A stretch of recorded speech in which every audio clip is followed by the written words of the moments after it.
Hey everybody, Dave Neal here, host of the Rush Hour podcast with a bonus weekend episode. It's November 1st, 2025, and we have three bombshell stories to get to. I wish we could spread this out revolving around Blake Lively, Justin Baldoni, and all of the cohorts that surround them. We've got deception. This is going to, I'm not kidding, buckle up. This is absolutely wild. We've had several quiet weeks leading up to this moment I'm going to share with you. So if you enjoy my content, please feel free to hit the subscribe button.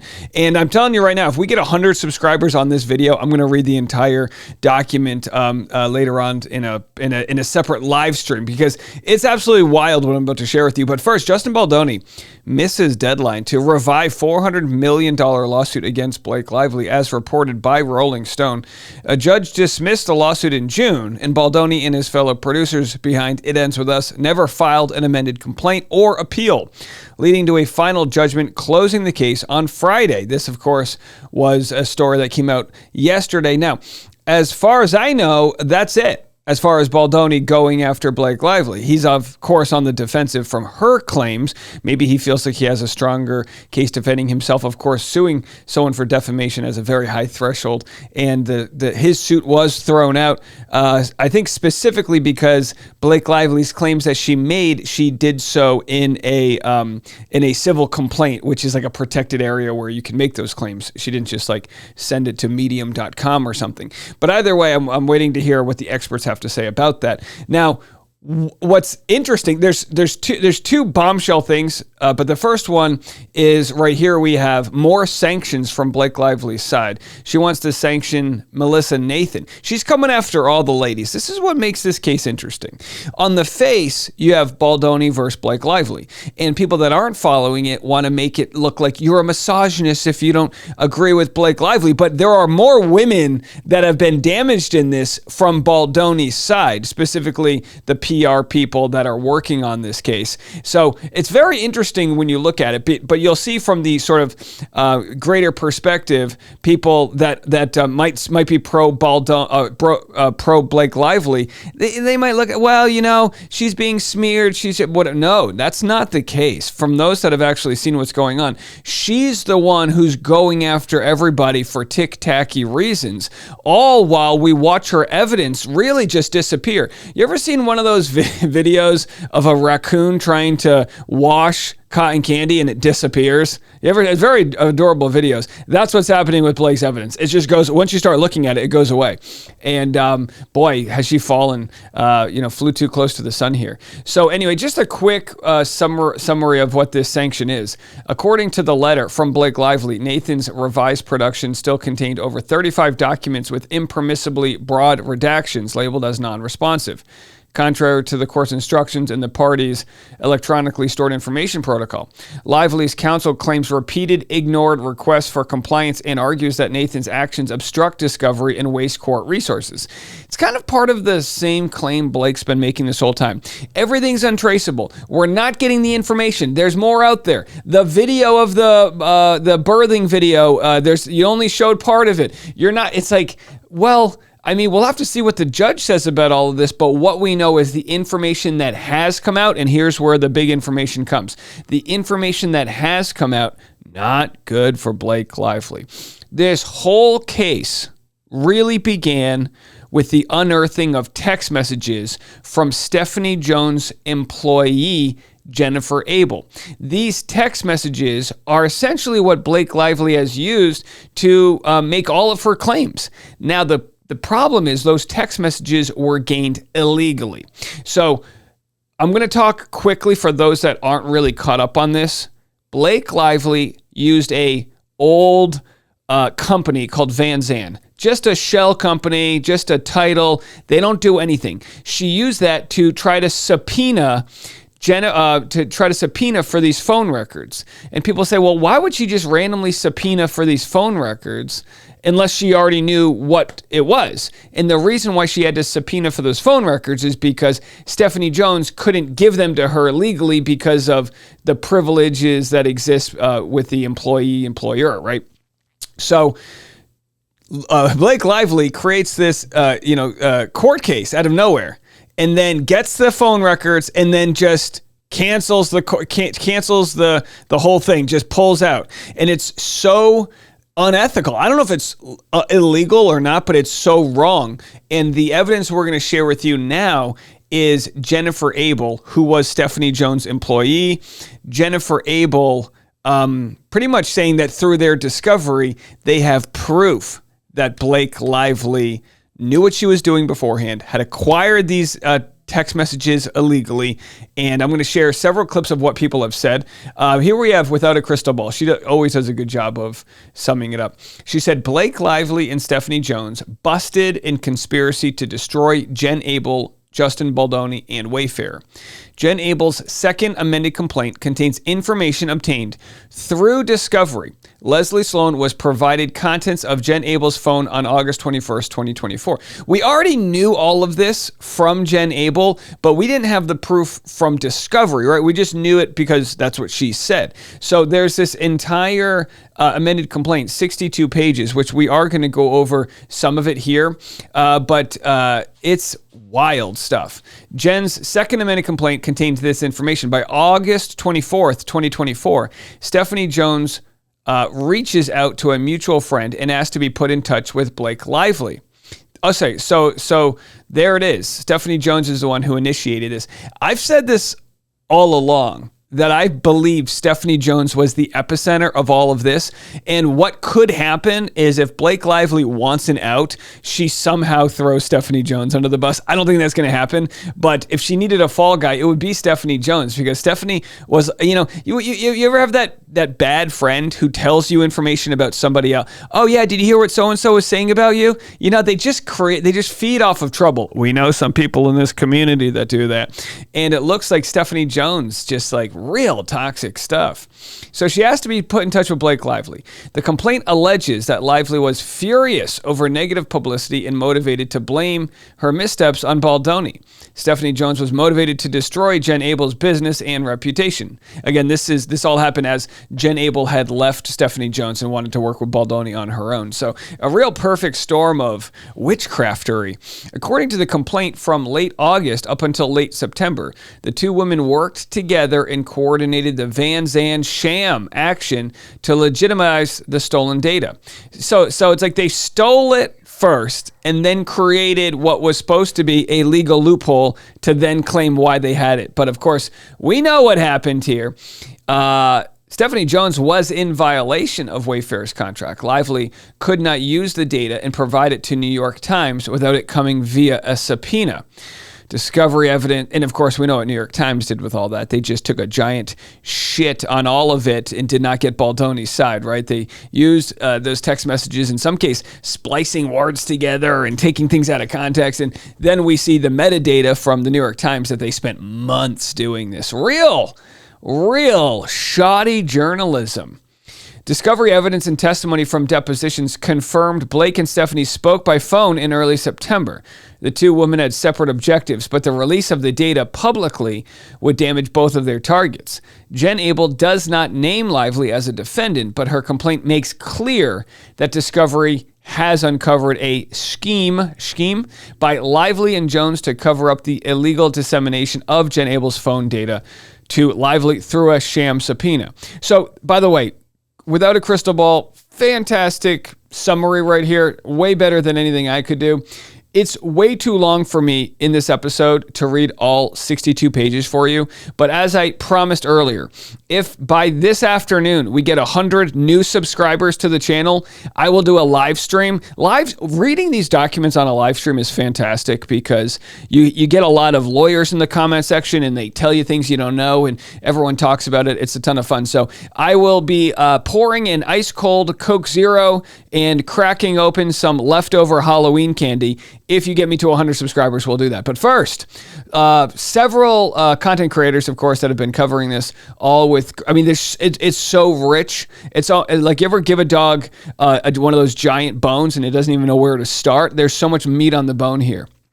Let's go with Don't F With Justice on Twitter. Says, first thing, I wish they had gone harder on the Van Zandt of it all. I didn't find any references to the Van Zandt deposition, which is fine, but at a minimum, I would have loved to see some bold and italics in this whole Van Zandt section. Yeah, this is an issue that a lot of people have had, which is the Van Zandt again, the company that Blake used to acquire these messages.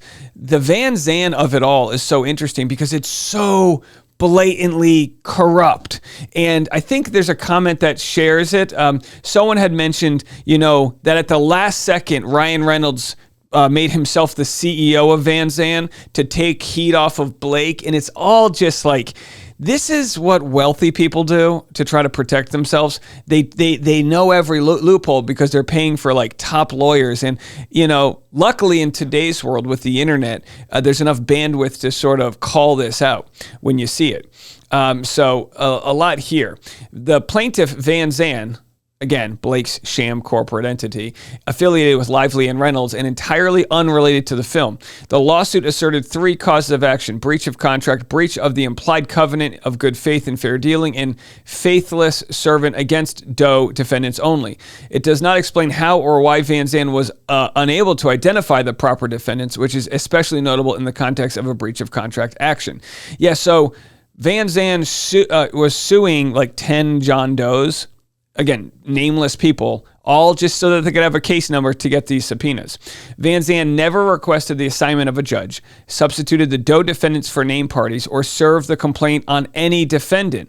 And this is the other problem with Jennifer Abel is when someone subpoenas for your private information, you're supposed to, I believe so, let me know in the comment section, you're supposed to receive like an alert almost that that's happening.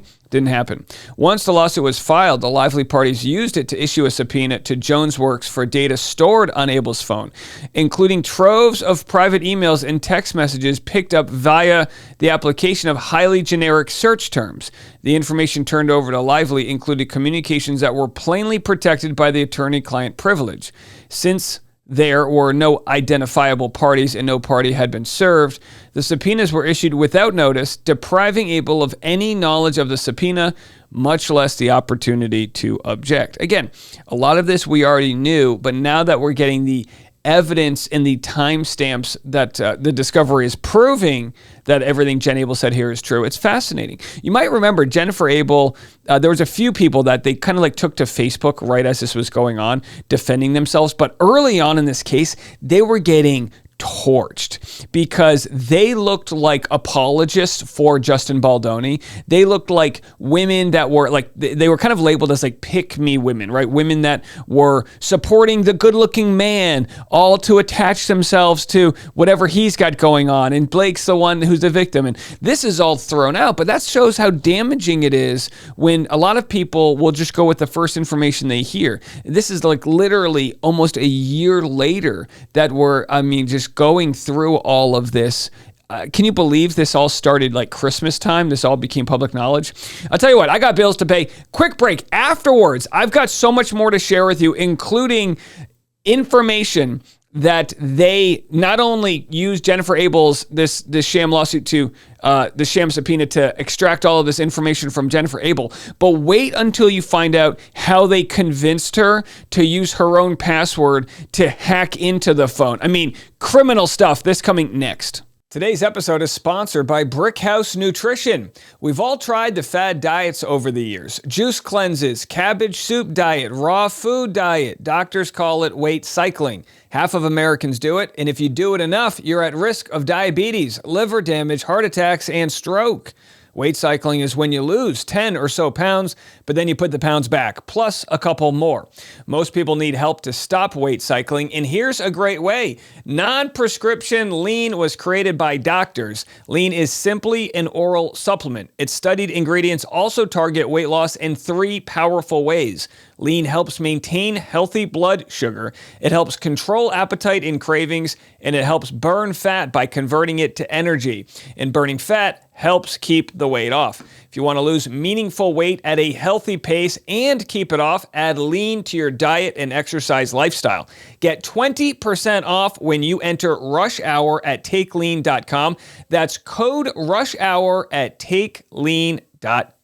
A lot of people wondering why Jennifer Abel even was using a government-issued phone from Stephanie Jones, right? That's the big problem.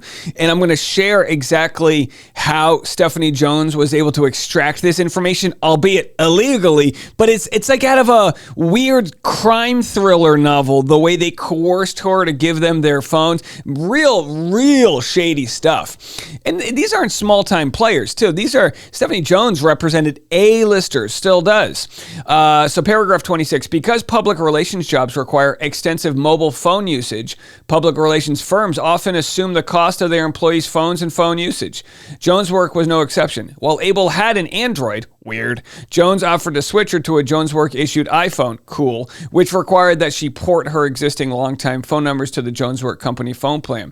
Abel had no problem with this so long as she could retain ownership of her phone number and bring it with her should she leave Jones' work. So it's like, okay, we're going to, give you the phone. And again, I mean, how many times would you just take this and assume that it's like not a big deal? It's like, yeah, all right, cool. How great. My boss is going to pay for my phone. I get a nice iPhone I get to use, whatever. Not so much. In early August 2024, Jones directed Duren, who's her chief of staff, to investigate how to gain access to Abel's text messages and call history on her telephone from Jones' works provider, Verizon. So Jennifer Abel leaves the company. It doesn't go well.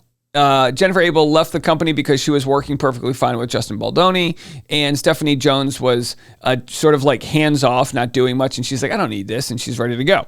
Well, now Stephanie Jones gets a hold of the phone but can't open it. It's an iPhone. You can't open these things. You need the password, right? You got to, unless you go up to her face and whatever. You can't do that, right?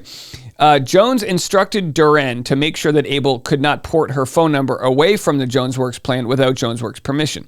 By mid-August, Jones had hatched a plan to seize Abel's phone outright. She sent Duren to California. So literally sent this guy all the way to fly out to see her and set the plan in motion. On August 21st, 2 days before Abel's last scheduled day of employment, Duren, a security guard, a forensic data technician employed by Edgeworth Security Services, and an attorney with Frankfurt, Kernick, Klein & Sells, confronted Abel at Jones Works' Beverly Hills office to terminate her Jones Works employment early. Jones had insisted on a security presence so they could redact it. Ooh, I want to know what's in there. What do they think she was going to run away? So we don't have that information. So during the August 21st meeting, Duren demanded Abel hand over her phone and provide her passcode in a ruse to induce Abel's compliance. Duren falsely claimed that Jones' work needed the passcode to facilitate the release of the phone number and reset the phone. So then they send her to Verizon, and they say, yeah, we'll call you. We're going to sync things up, and then Jen Abel's at Verizon waiting for the phone call back for 4 hours. She never sees this guy again. This is, if we live stream tonight, I'll read all of this, but absolutely wild stuff. Let's go to paragraph 65. Abel went direct. So here's what happened. Abel went directly to a nearby Verizon store, called Duren with the Verizon representatives to coordinate the transfer of her phone number. Duren told Abel that Jones' work had commenced the transfer and would call back. And 4 hours of waiting, Abel left the Verizon store in panic and despair. She never heard from him again. Jones Works never released the phone number. She lost her phone number. Yeah, that's a big deal. You got all your connections on there, childhood crush. I don't know what you have on there. But yeah, wild stuff. Paragraph 72. We'll just jump ahead here for time. But she's got the receipts, right? She's got the receipts of everything that went on. We'll share them tonight if you hit the subscribe button. Let's go to paragraph 72. Among the communications reviewed, discussed, and disseminated by Jones and her cohorts were highly intimate messages between Abel and her friends about their sex lives. Again, maybe more so if you're single. Once you're married, I don't think you're cracking off messages to your friends about how good the sex or bad the sex was, But when you're single, it's like, you got people are curious. What are you gonna do? We've all been to brunch. You ever been to brunch and you hear another? When my wife and I go to brunch, we'll hear another table's conversation, and we're like, that sounds so much more interesting than what we're doing. This exchange, along with many others of a similar personal nature, are no longer in the exclusive possession possession, custody, and control of Abel, and those she intended to communicate with as they should have remained. Instead, they were widely distributed by Jones to her team, too lively to the press, and to untold others, and ultimately Bates stamped and captured for posterity in this and the related litigation. So also stolen by Jones were Abel's communications with her long-term partner and fiancé, as well as her parents. These included discussions between Abel and her fiancé about Abel's fertility, and between Abel and her parents about her mother's serious health challenges. Some of these messages, which Abel does not even have due to the theft of her phone number, were produced by Jones' work in this litigation. Reams of other sensitive messages were excluded from Jones' work document production, but clearly are, or at least were, in Jones' possession. So the only thing that Jones got out of this from Jen Abel was the private messages between her, Baldoni, that whole crew, which, again, is really the basis for what Blake Lively says is a smear campaign. Which is really complicated, right? Because what people say in private, I mean, I might privately say, oh, you don't even know what you would say in private. It doesn't mean there's a smear campaign. And I just got to say, I've covered this story for a year. I think Stephanie Jones, my opinion on her, yikes. Who the hell would want to work for her? So she uses charity, generosity to say, I'll cover your phone. And I get it. I do understand if you're on the company dime, you got to be careful what you're saying. The problem is that it's not like there's two phones, one company phone. It's like it's in this industry, everything's personal relationships. It's like if you're a realtor, you're always texting people on holidays trying to get a deal done or whatever. You're not on a 9 to 5. So the mistake Abel made was trusting her employer with her phone number. What she should have done is, I guess had a second phone, but I don't blame her, Either way, it's just wild stuff. And again, that's only shared like several pages of this absolute mess here. Don't F with Justice has plenty of areas of this that they wanted to share, but here's paragraph 130. It took Abel multiple months and hundreds of hours to regain control over these accounts. She was forced to hire 2 separate IT experts to restore access to Microsoft 365 and Gmail. She does not have access to her Empower 401k. Abel also lost 2 decades worth of contacts, including childhood friends, former clients and colleagues, extended family members, and others. The practical impact on Abel's personal and professional life was enormous. Jones and Jones' work were aware that the other planned to defraud Abel, agreed with one another, and intended that the wrongful acts pleaded herein be committed. Accordingly, Jones and Jones' work are equally liable to Abel for the fraud by reason of their conspiracy to commit the tort. So here we have Jen Abel just really breaking down every aspect of what went wrong. And again, not as much mention of Blake Lively, but we know Blake Lively's on the receiving end of Stephanie Jones here. As a result, Abel lost access to bank accounts, utilities, insurance, virtually every other sensitive account. So again, absolutely wild stuff. And we have the counterclaims of Jennifer Abel. They just goes through all of the different things that crimes that may have been committed. It ends with us lawsuits posted a really nice summation of what might be charges. Abel alleges computer crimes by Jones. Can Blake be charged? So a person is guilty of conspiracy if they when with intent conduct constituting a crime be performed, he agrees with one or more persons to engage in or cause the performance of such conduct. So is there conspiracy to commit a crime if Blake Lively knows what's going on? I mean, you would have to think so. Why else would she, dust off the Van Zandt company just to go there? So another crime for Blake, criminal possession of stolen property. A person is guilty of criminal possession of stolen property when he knowingly possesses stolen property. They say he, but in this case, it's Blake. As Abel alleges in the top of the post linked counterclaim in violation of California Criminal Code, Jones knowingly and without permission accessed and caused to be accessed, taking and causing to be taken, copying and causing to be copied, using and causing to be used computer services, namely Abel's personal Gmail account. So it's the phone number. It's the personal account and also the iCloud. Even after all of this was going on, Stephanie Jones still had access to Jen Abel's iCloud, which Jen Abel didn't even know. So as Jen Abel's probably trying to talk to her attorneys, that attorney-client privilege. Stephanie Jones is there checking it out. I mean, just imagine Stephanie Jones. She's representing Tom Brady and all these A-listers, right? I think The Rock, right? Just crazy. And then what is she just? I imagine her sitting crisscross applesauce with a glass of Chardonnay, just going into Jennifer Abel's stuff. Ooh, did you see what she said about her fertility issues? Absolutely wild. Blake has a lot of answering to do. The fact that this is still going to trial, I am flummoxed. I truly am. I'm not often flummoxed. Today, November 1st, 2025, flummoxed. Hit the subscribe button if you want to check out the entire updated amended complaint. It's fascinating. If so, we'll do it tonight, probably sometime in the evening around 9 p.m. Central Time. But you can put the kids to bed early, give them a little extra bourbon in there. I'm kidding, don't do that. And we'll talk about that later. If we get to 100 subscribers, let me know. That's it for me. That's your special Saturday cartoon for the adults. We'll be back Monday. We're here twice a day, every day. So if you haven't already, catch up on all of the contents of the week. We're talking about all of the real things that matter. The SNAP program, the government shutdown, I don't know, trying to get affordable health care, all the real things that matter we talk about on the podcast too. This is kind of just like a little extra candy for your Halloween. All right, have a good one. We'll talk to you later. I'm Dave. This was The Rush.